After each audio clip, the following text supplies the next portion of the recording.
Bonjour et bienvenue dans ce premier chapitre de ce cours sur J2E. Vous verrez tout le temps écrit à l'écran Java EE, qui est la bonne écriture, et à l'oral, je dirai J2E pour faire référence à Java EE.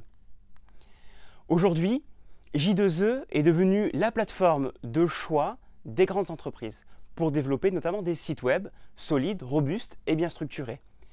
Il est notamment très utilisé dans la finance. Par exemple, il y a de fortes chances que votre banque l'utilise, ou encore même l'État français, parce qu'on a confiance dans cette plateforme, parce qu'elle a acquis une très grande maturité professionnelle. Concrètement, qu'est-ce que J2E? J2E est basé sur un langage de développement qui est aujourd'hui bien connu et bien établi, notamment dans le monde des entreprises, c'est Java. Java permet de développer des applications. Par-dessus Java, on a rajouté un ensemble de bibliothèques qui ajoutent en réalité des fonctionnalités à Java, et c'est J2E. J2E aujourd'hui est très majoritairement utilisé pour réaliser des applications web solides, robustes et bien structurées. J2E, de ce fait, est conçu comme un langage, une plateforme de développement d'applications web, et on peut le comparer quelque part à PHP ou encore à Django qu'on utilise en Python, ou encore à ASP.NET de Microsoft, ou encore à Ruby on Rails. En quelque sorte, J2E est concurrent de ces langages.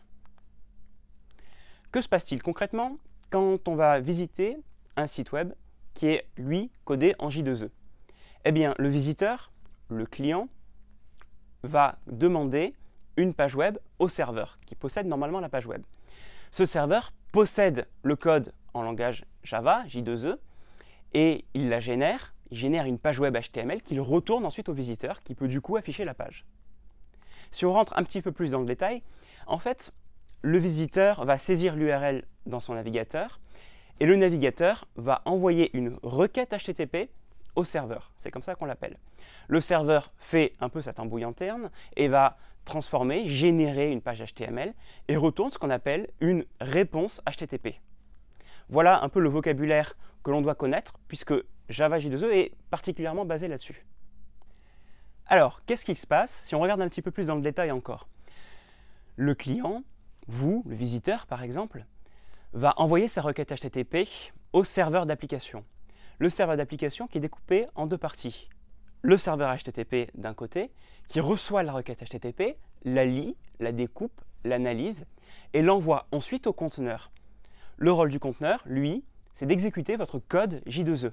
C'est là que J2E vit et exécute la page. En fait, cet ensemble, le serveur d'application, il en existe plusieurs. Nous allons utiliser Apache Tomcat, qui est un logiciel open source et gratuit. Il faut savoir qu'il en existe beaucoup d'autres, notamment des propriétaires et payants, qui sont particulièrement utilisés dans les grandes entreprises en production pour, par exemple, gérer le code d'une banque.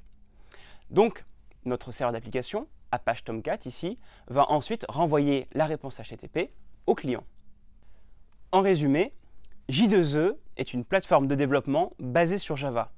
Il faut donc connaître le langage Java pour pouvoir faire du J2E. On retrouve J2E en particulier dans les très grandes entreprises, même si on peut aussi le retrouver dans certaines startups. Le principe de J2E est un peu le principe du web. Le client envoie une requête HTTP au serveur qui génère une page web et retourne une réponse HTTP.